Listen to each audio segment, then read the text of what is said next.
मंजर याद आता है तो मेरा दिल दहल उठता है। आखिर वो क्या था?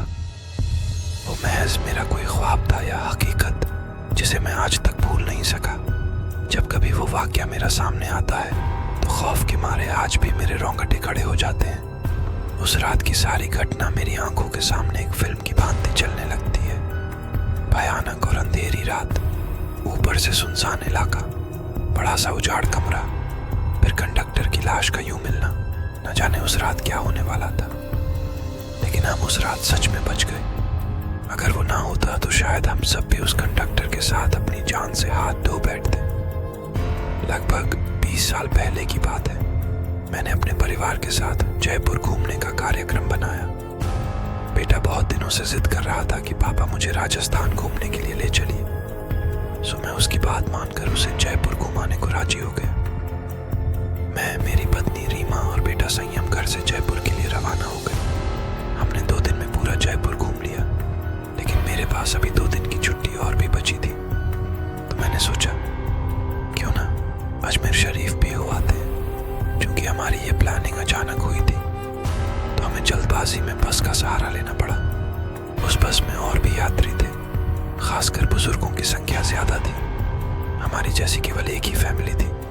बस में यात्री भी कम ही थे क्योंकि बस भी थोड़ी खटारा थी, इसलिए शायद उसमें ज्यादा यात्री नहीं बैठे होंगे। करीब रात के 8 बजे बस अपने गंतव्य की ओर रवाना हो चली।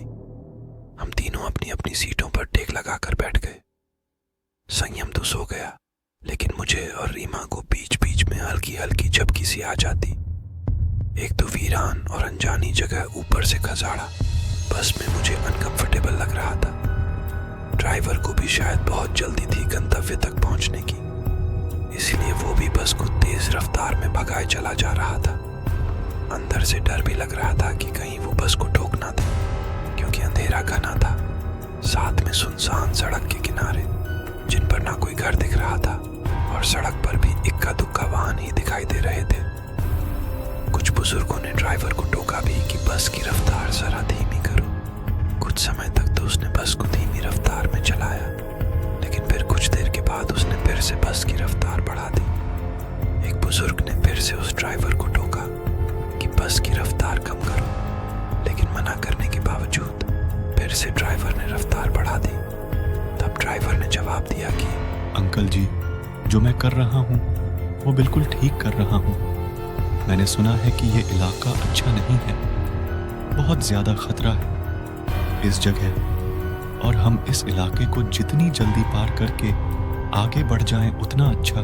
ड्राइवर की बात सुनकर सबने कहा कि चलो ठीक है। बस तेज रफ्तार से आगे बढ़ ही रही थी कि तभी एक तेज आवाज के साथ बस का थोड़ा संतुलन गड़बड़ाया और बस थोड़ी दूर बढ़ी और रुक गई। अब सब शक पका गए कि अचानक ये क्या हुआ। इतना खतरनाक इलाका और बस का रुकना, किसी का भी जी डर जाएगा। ड्राइवर ने अपनी टार्च जलाई, बस के नीचे उतरा और उसने देखा कि क्या बात है, बस को आखिर क्या हुआ, वो रुकी क्यों। कुछ देर के मुआयने के बाद उसे पता चला कि बस के पीछे और के दोनों पहिए पंचर हो चुके हैं और बस में एक्स्ट्रा पहिए भी नहीं है जिससे उसकी मरम्मत हो सके। अब क्या किया जाए? सभी सोच में पड़ गए। रेतीली अनजान जगह, अमावस की गहरी काली रात, जंगली जानवरों का डर और बस का यूं खराब हो जाना, सबके तो जैसे होश ही उड़ गए थे। अब क्या करें, क्या ना करें, किसी के कुछ भी समझ में नहीं आ रहा था। तभी कंडक्टर को थोड़ी दूर एक रोशनी दिखाई दी। उसने सबसे कहा कि देखो, वहां रोशनी दिखाई दे रही है, हो सकता है कि वहां कोई गांव हो। चलो सब वहां चलते हैं, शायद रात भर के लिए कोई सुरक्षित जगह मिल जाए। अगर एक कोठरी भी मिल गई तो तब सब वहां एक साथ बैठकर रात तो गुजार ही सकते हैं। सब कंडक्टर की बातों से सहमत हो गए। सबने अपना अपना सामान उठाया और चल पड़े उस रोशनी की ओर। जैसे ही वो सब उस रोशनी के नजदीक पहुंचे तो हमें एक बड़ी सी कोठरी दिखाई दी, जिसे देखने से लग रहा था कि वो कोई बहुत पुरानी सराय है जहां भूले भटके मुसाफिर रुकते होंगे। सब कोठरी के दरवाजे के बाहर खड़े हो गए। ड्राइवर ने हिम्मत करके दरवाजे की सांकल खटखटाई। एक बहुत ही बूढ़े व्यक्ति ने दरवाजा खोला। उनके सिर पर एक बड़ी सी पगड़ी थी, गले में पुराने जमाने का कोई आभूषण था। कानों में भी कुंडल पहन रखे थे। कुर्ते के ऊपर उन्होंने एक सदरी पहन रखी थी। कमर में धोती, पैरों में पुराने जमाने की ऊंट के चमड़े की बनी मोजड़ी पहन रखी थी और हाथ में एक बड़ा सा लट्ठ ले रखा था। वो और उनका पहनावा बहुत ही अजीब लग रहा था। तभी कंडक्टर ने बड़ी हिम्मत करके कहा, ताऊसा, बस पंचर हो गई है। हम सबको रात गुजारने के लिए अगर आपकी कोठरी में थोड़ी जगह मिल जाती तो बड़ी मेहरबानी होती। उस कोठरी के मालिक बोले, डरने की जरूरत कोई ना है। ये सराय तो मैंने भूले भटके मुसाफिरों की मदद करने के लिए बनाई है। मैं चौधरी सुमेर सिंह और म्हारी घरवाली धन्नो ही मुसाफिरों का ख्याल रखते हैं। आप सब लोग भीतर पधारो, जो हम दोनों से बन पड़ेगा तो आपकी मदद करेंगे। कंडक्टर बोला, बहुत बहुत धन्यवाद ताऊसा, बड़ी मेहरबानी जो इस अनजान जगह में आप हमारी मदद करने को राजी हो गए।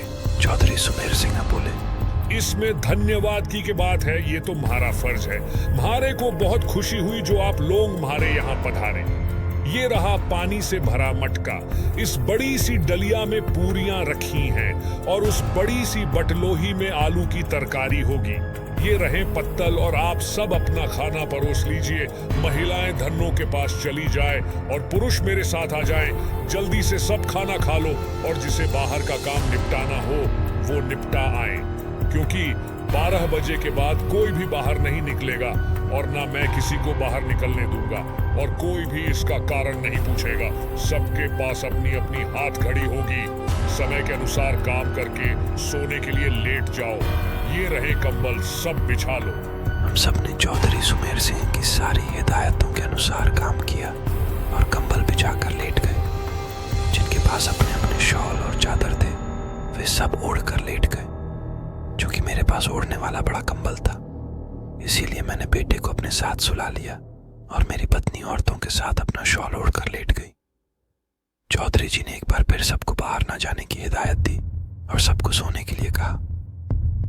लगभग 12 बजे के बाद न जाने कंडक्टर को क्या सूझी, उसे बीड़ी पीने की तलब लगी और वो बाहर जाने लगा। चौधरी जी ने उसे बहुत रोका, लेकिन वो नहीं रुका। कंडक्टर के बाहर जाने के बाद चौधरी जी ने जल्दी से कोठरी के किवाड़ बंद किए और साथ में पटरे की मदद से किवाड़ को मजबूती से बंद कर दिया कि कोई भी भीतर ना आ सके, और सारे रोशनदान और खिड़कियों को भी बंद कर दिया। कुछ देर के बाद बाहर से बहुत बुरी और डरावनी आवाजें आने लगी। साथ में कंडक्टर की भी आवाज सुनाई दी। वो चिल्लाकर बचाओ बचाओ चिल्ला रहा था। कोठरी के कुछ लोग कंडक्टर की मदद के लिए बाहर जाने लगे, लेकिन चौधरी जी ने उन्हें सब ये कह कर रोक दिया कि अगर सब बाहर गए तो सर्वनाश हो जाएगा। वो शैतान अगर भीतर आ गया तो हम में से कोई भी जिंदा नहीं बचेगा। सब अपनी जान के विषय में सोचकर पीछे हट गए। फिर चौधरी जी ने सबसे कहा कि सब अपनी अपनी जगह पर लेट जाएं, और उनकी बात मानना हम सबकी मजबूरी थी। हमने सबने वही किया जो चौधरी जी ने कहा था। एक आध घंटे बाद सबको नींद आ गई। हम सब सुबह जगे तो वहां का मंजर देखकर दंग रह गए। हम सब रेत पर लेटे थे और वहां से कोठरी गायब थी। केवल हम लोगों का सामान ही पड़ा था। वहां 2 समाधियां बनी थी जिन पर चौधरी सुमेर सिंह और धन्नो सिंह लिखा था। हम सब ये देखकर हैरान थे कि आखिर रात को जो हुआ था वो ख्वाब था या हकीकत। तभी वहां से एक चरवाहा अपनी भेड़ों के साथ निकला। उसको हम लोगों ने सारी बात बताई तो उसने बताया कि यहाँ बहुत समय पहले एक सराय हुआ करती थी जिसकी रखवाली चौधरी सुमेर सिंह और उनकी पत्नी धन्नो किया करते थे, और उन दोनों के स्वर्गवास के बाद आज भी उनकी आत्माएं भटके हुए मुसाफिर की मदद करने आती हैं। इस इलाके में बहुत शैतानी आत्माएं रहती हैं जो लोगों का कत्ल कर देती हैं, लेकिन सुमेर सिंह और उनकी पत्नी अच्छी आत्माएं हैं, इसलिए वो लोगों की मदद करने आ जाते हैं। ये सब कहकर चरवाहा वहां से चला गया, लेकिन हम सबके मुंह और आंखें खुली की खुली रह गई। फिर हम सब ने अपना अपना सामान उठाया और बस की ओर आए। देखा तो वहां कंडक्टर की लाश लहूलुहान पड़ी थी। वो सब देखकर हम सबका दिल दहल गया। थोड़ी देर के इंतजार के बाद वहां से एक दूसरी बस गुजरी और हम सब उसमें बैठकर अपने गंतव्य को रवाना हो